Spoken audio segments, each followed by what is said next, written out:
Randy and Jody on our return leg of our trip to see the third launch of Starship in Boca Chica, Texas. We left Crumpler, North Carolina on the spur of the moment last Monday. About 3 o'clock we decided to load the Model X up and take off and head to Boca Chica for the launch Thursday.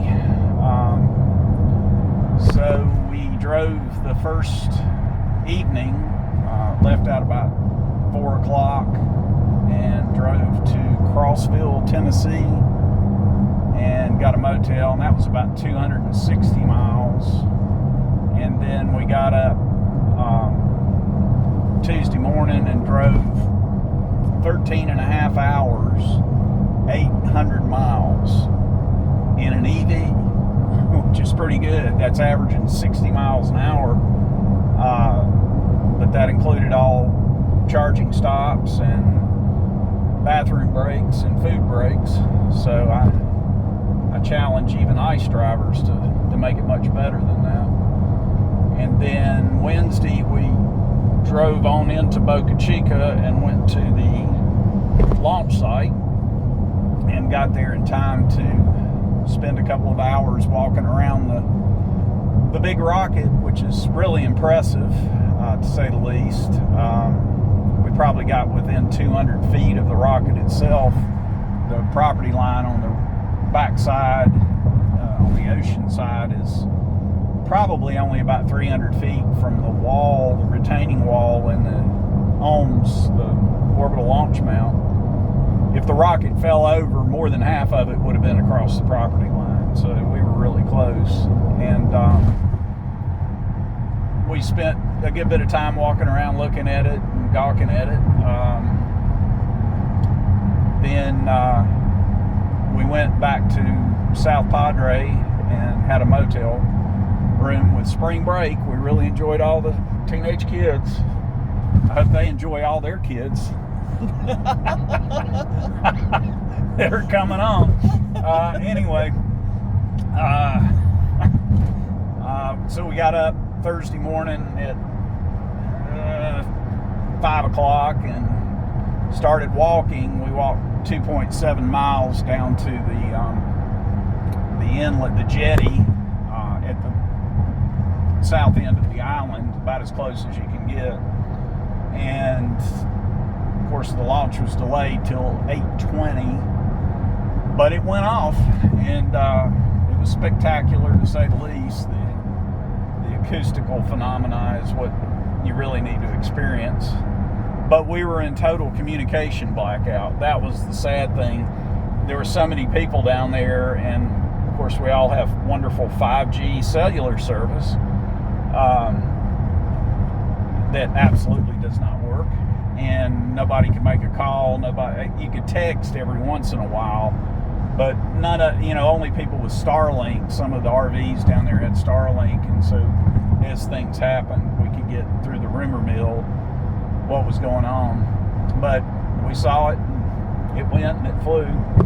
Then we didn't know what happened because we had to start walking back. So it was texting intermittently friends back home to find out how it was doing. And we managed to find a place to eat breakfast, which was a miracle. And then we got back to the motel and took about an hour nap, packed up, decided to leave, but to go back to Boca Chica. And we did. We got there to the Starbase, to the assembly site, and they were bringing out 2 components, one being the work platform. What was it they call it? I never can remember. The taco support or something like that. Yeah, it's the scaffolding that they came up with, because when they put the rocket, the booster, on the OMS, the orbital launch mount, they still need to get up underneath it and work, and to build scaffolding and work on it and then get back out was very time consuming and difficult, I'm sure. So this thing kind of folds up like a taco, but they drive it up underneath it and extend it out hydraulically, and it gives them a nice work platform to to service the engines, the rockets themselves, and all the other auxiliary components. But it pulled out right in front of us, along with, the other was the transport ring. So there obviously were immediately, 4 or 5 hours after the launch, they were rolling to start getting set up for the next one. So we followed it down about a mile down to the launch site. And they had two, I would call them unmarked white pickup trucks. They had a little SpaceX symbol on the back. No lights, nothing, but we're following this transport down with these two big, huge, oversized components, and they were blocking traffic. So they didn't officially block the road because that counts against their allotted time, but we were moving about 2 or 3 miles an hour following it down there, which was fine. And we were one car behind the actual transport. Here comes this decked out, jacked up Chevrolet pickup truck, red Chevrolet pickup truck, just flying in the left lane. And he thinks he's gonna shoot by everybody. And he gets to the left of us, and they cut him off. The pickup truck darts over into the left lane and cuts him off. Well, that really he's honking his horn, he's angry. Then he tries to come over on us and rides the whole way, pushing us to the right, trying to get his way in line, jump line, basically. And I wouldn't give up. His passenger rolled their window down. We were fussing at each other, and this woman behind us was honking her horn the whole way for 30 minutes, 30 minutes she was on her horn, and I couldn't tell what she was going on about. But we finally got down to the launch site, and they turned in, and he took off and rode up through the dunes. He had fishing rods in the back of his truck, so he was obviously an angry local that was very impatient, very mad that they're interrupting his access to the beach, right or wrong. We got out, and the woman just started congratulating me on my great driving skills and talking in 4-letter terms about this guy. But that was the excitement getting down there. But then we walked around and looked at the aftermath, which was very minimal damage, a lot of trash thrown all into the nature preserve, acres and acres. There was a contract crew out picking up trash, and I'm sure since we left they've gotten most of it up, but I think SpaceX could do a whole lot better job securing the blast area of loose debris and stop using building materials on some of the structures and support trailers and stuff that can't withstand hurricane velocity winds. Then there were even 2 dumpsters sitting right beside the launch site on the other side of the road, and they were empty. The lids were open and they were empty, and I don't think they were emptied before the launch, but they were certainly emptied by the launch. They definitely need to work on that aspect of it. We walked around back again on the ocean side and got within 200 feet and laid eyes on it. They lost part of one of the new retaining walls that they built, the vertical prefab walls that I think they're prefab. They might have been poured in place, but one of the corners was gone. The damage to the vertical tanks wasn't that bad. There were a few dents, but looked pretty good. Didn't really obviously see anything wrong. The duct, go ahead. The bathroom. Yeah, I think it was the bathroom. That's what people were saying. It was kind of an outbuilding to the side, was pretty devastated. That's probably where a lot of the debris came from.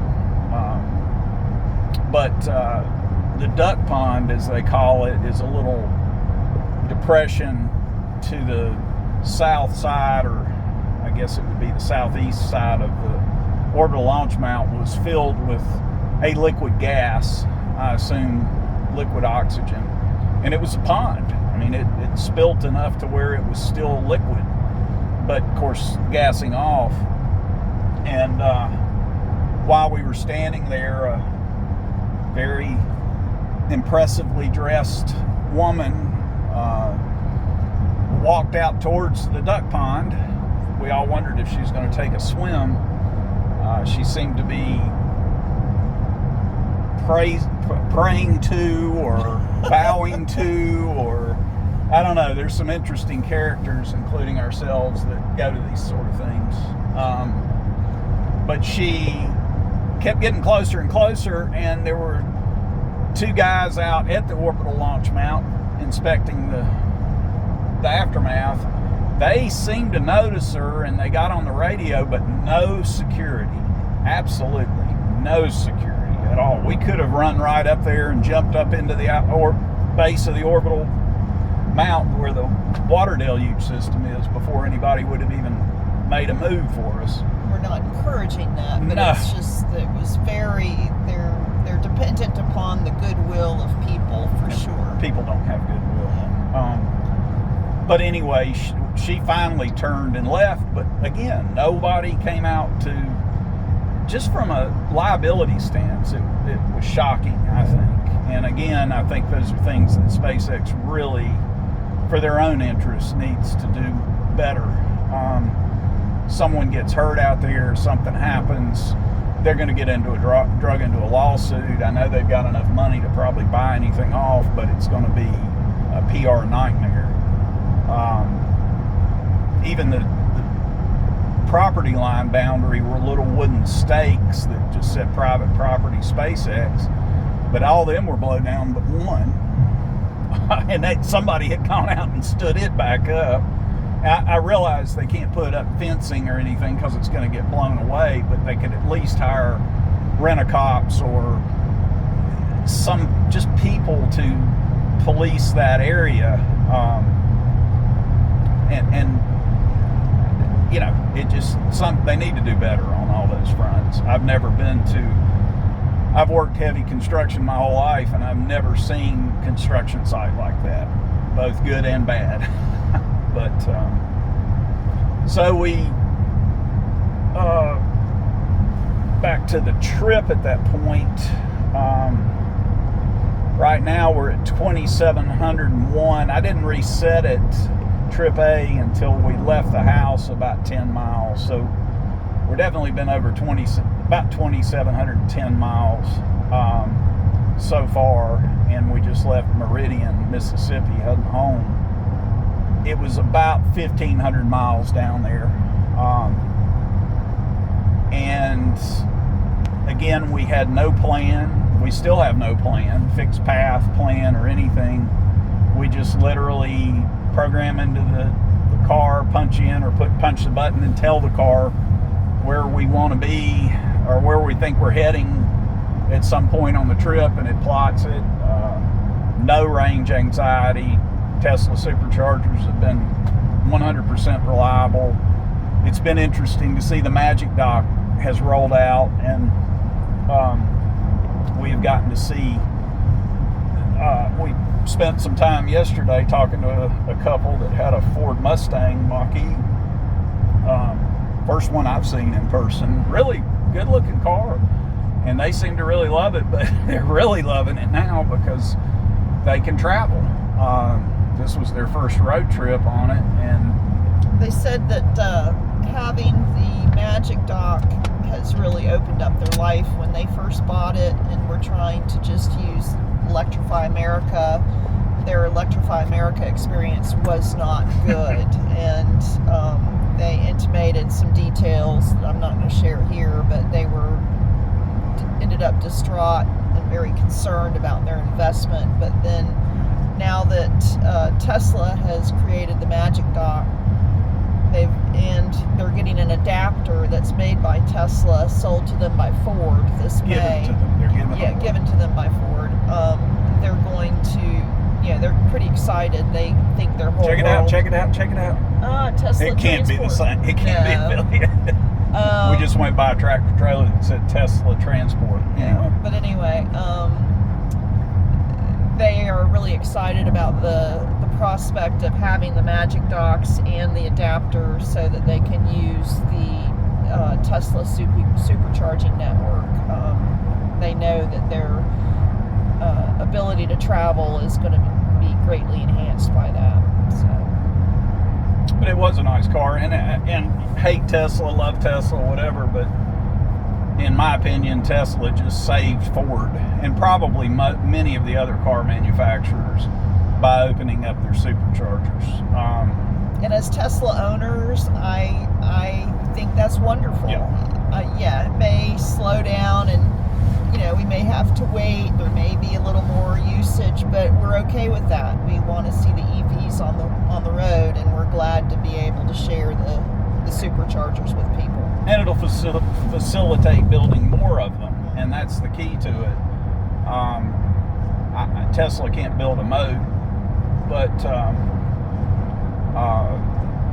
it needs to be a profitable enterprise, and they need to put more in it. And Tesla is by far the most successful at building a reliable charging system that is easy to maintain, has an extremely high uptime. So like it or not, it's the path to the future. So anyway, we to ramble on is rambling on the road. Rambling on the road. Yesterday morning we got, as many of us did, version 12.3, the end-to-end neural net. So I guess to put it in non-technical terms, our cars now have their own minds. It's arguably photons in and driving commands out. There's not any real human written code, C++, or any other format of a human programmer sitting down and writing code. I'm sure there's something still there, but the concept being that it's much more like a human mind, analogous to a human mind. And it is now driving this car from, I guess to simply put it, observing how humans drive and how driving is done around it through the cameras, through the auto labeling, and through its own experience. And I personally, we bought our first Tesla in 2018. I think I'm close to 150,000 miles mostly in one form or another of FSD. The very first 2018 we bought had FSD. We've owned 4 Teslas now, and every one of them has had FSD. And I have, being the nerd I am, I've pushed it from the very beginning. I've tried to make it drive out of our driveway and go up we live in the mountains, go up our mountainous winding road to our house with very sharp hairpin turns. And we spent, 3 or 4 years always approaching those curves going, is it going to do it? Is it going to do it? And having it just try to run off the road and having to grab it and take it out. Now it does it routinely. When version 11 in particular came out, it's a no-brainer every time. It's able to do those curves we had waited for and anticipated. And of course we drove down here, we'll say 2,500 miles or 2,000 miles in version 11. I might have driven 10 miles of it. Of course, most of it is interstate or divided highways, but it's flawless. I don't remember the last time that it did something that would have wrecked us. Certainly does things that would anger other drivers, because humans are very impatient, and if you make the wrong move, you're going to get honked at. But I don't remember the last time that the car did something that would have resulted in a wreck if I hadn't intervened, or if the other drivers on the road hadn't given way. Minor, very minor. Version 12 coming yesterday. As everybody will tell you, it's still got work to do, but it is profoundly different. I think we both agree with it. Even this driving, interstate driving, which it's just got a different feel to it. As a passenger, it's much more enjoyable. You can actually tell a difference. I can't really communicate it in words adequately, but there is definitely a difference as a passenger. And it is pretty darn capable of doing about anything. We've got a video posted of our first attempt to get to a charger, which was a riot. It will get you real close, but in like that instance, it drove right by and went around and tried to come at it again. I think it's kind of caught up in trying to figure out drivable space or paths much more than it is attuned to navigation. And the fact that it doesn't have a parking or reverse function allowed yet, it kind of hamstrings it, I believe. I think one of the toughest elements they fought with for a couple of years or more now has been speed. The steering has been very, very good for a long time, but the speed regulation is tough. And when it hesitates, it's usually around the speed control. So for instance, if I were to just lightly press the accelerator, the car calms down and makes the moves, the turns, and everything beautifully. It's like if you take the burden of speed control off of it, it's got the steering. It's going to make the turn. It's going to avoid the cars. I think they're trying to move beyond that with version 12. But one functionality that we tried yesterday, and to me it's useless unless you want a speeding ticket, is this automatic set speed offset. It's obviously an attempt to allow the car to drive with all the other lawbreakers on the road, all the other humans that speed and it tries to continue to move with traffic. It's not working well, but we were on several roads by ourselves, 75 mile an hour speed limit, and then it would drop to 45. And the car it's almost like it was back in version 10 even. It wouldn't slow down quickly. It will roll through a speed limit change like that and go a mile at 20, 30 miles over the speed limit. And then also when you come out of a slow speed, say 35 mile an hour speed zone, and it jumps up to 70, it might take it a mile to crawl back up to that speed. It also limits itself on curvy roads a whole lot more than it ever did on version 11. All that combined, I find it useless. A good opportunity to get a speeding ticket, and it requires an awful lot of human intervention to override it, to keep from angering other people on the road or getting a speeding ticket. So that needs a lot of work. This is a good example right now. We're on the interstate or an interstate road. It's still not getting out of that left lane. I anticipate that the reason for left lane bias driving is it's probably the safer place. But at least I was taught, and I think most of us were taught, you don't drive in the left lane. And certainly if you're in the left lane and someone comes up behind you fast, you need to get over to the right and let them around. The car is not doing that. And it's behaving exactly like it did in version 11, in that if I pass a truck, say for instance a tractor trailer, the car passes it, and somebody's coming up behind me and I want to get over to the right and get out of their way, I push the right turn signal and it will not go over. It takes 15 seconds before it'll finally make that right-hand turn. I don't know why it's taking that long. If it's not a passing example, if I'm just driving down the road like this, see, it just biased into the left lane. If I push the right turn signal, it immediately goes into the right. But it won't do that if I have just passed a vehicle. And if I need to get into the right in front of that car I just passed, or a truck, it takes 20, 30 seconds.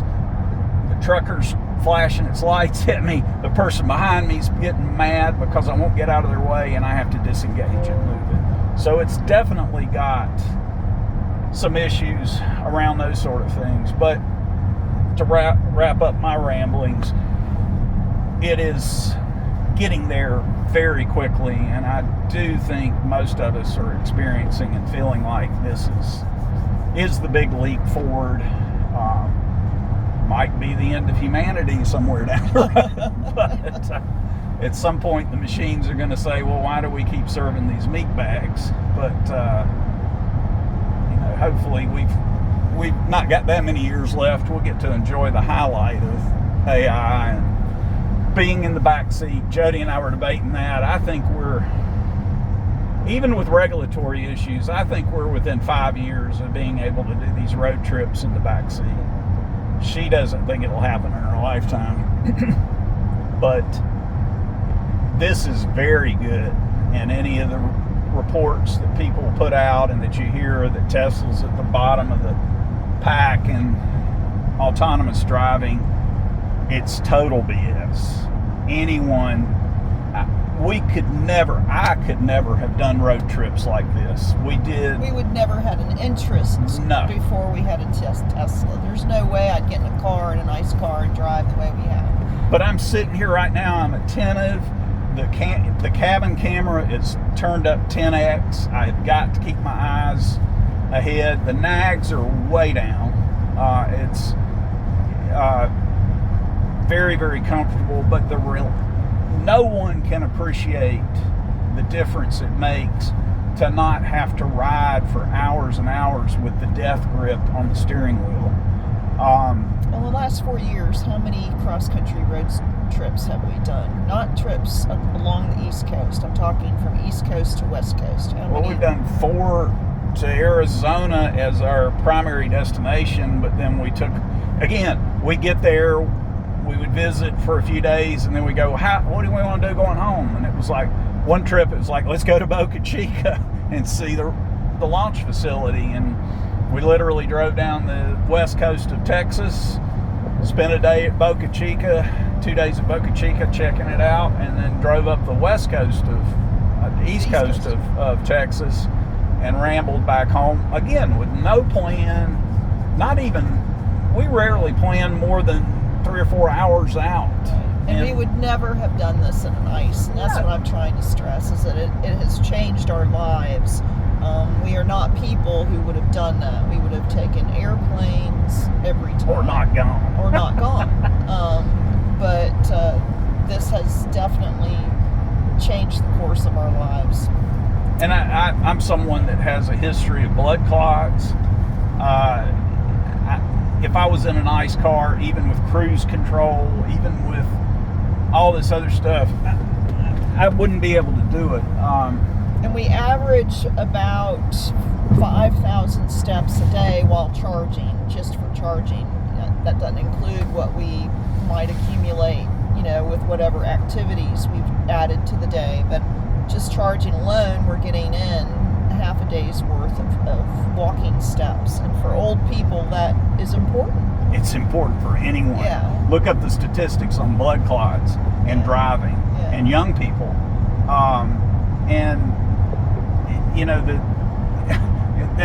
We had a 2018 Model X, which had 295 miles, if I remember right, rated range when it was new. This one came out with 330. I could actually tell a difference because that little bit more of range meant I could make some trips that historically I would stop and do a 5 or 10 minute charge when I was on the road locally for work. And I missed it. When I got in this car and it had that extra range, I could make it home. And it was more painful. And myself personally, 300 miles is a sweet spot. It's insane to have north of a 400-mile range car. 600 miles is totally insane. You need to stop, and it makes the whole driving experience. I can be in this car for 13 and a half hours last week. I was not beat. I was not tired. I mean, I was tired, but I wouldn't have been able to function in a different vehicle. Why are you taking it home? Hands always on the wheel. Yeah. You can do that. I've got my seat back. I can straighten my legs out. So, again, rambling on and on, it's profoundly different, and it is the future, and there's no one that is anywhere near Tesla in this ability. The whole time we've been doing this video, my hands have not been on the wheel. I know I'm a bad boy, and you're supposed to be on the wheel at all times. It's not needed. It's that good. I have not touched the brake, the accelerator. I'm sitting here talking, and I'm very relaxed. Oh, and the most unsung element of it in my mind is the navigate on autopilot. A good example is coming down. We drove through downtown Houston, Texas. Never been there. I'm a country boy that lives in the mountains. I don't drive inner city roads that often. And to go into a city that you do not know, and you enter those spaghetti junctions where multiple roads are intersecting, and there are these little short ramps, and there's road construction everywhere. That navigate on autopilot is the most brilliant invention Tesla has come out with. You're in autopilot, car's driving itself, you can focus all around you at all the other idiots, and you can be really attentive in ways you could never be driving. And then all of a sudden the turn signal will come on and you take a ramp that I would have missed in any other car. I would have not gotten it. And it just, that takes such a burden off of you and eliminates the frustration you get of missing a ramp and having to go 10 miles out of your way to get turned around and come back and get caught in the same spaghetti junction. It is a profound change. And again, until people experience it, you cannot appreciate how good it is. So anyway, you got anything else, Jody? No, that's just us rambling on the road. Yeah, but we'll do more if we think we've got something worth saying, And if you don't think this is worth listening to, then don't. We're not forcing you. You can actually even tell us that in the comments. But we're just having fun. Take care.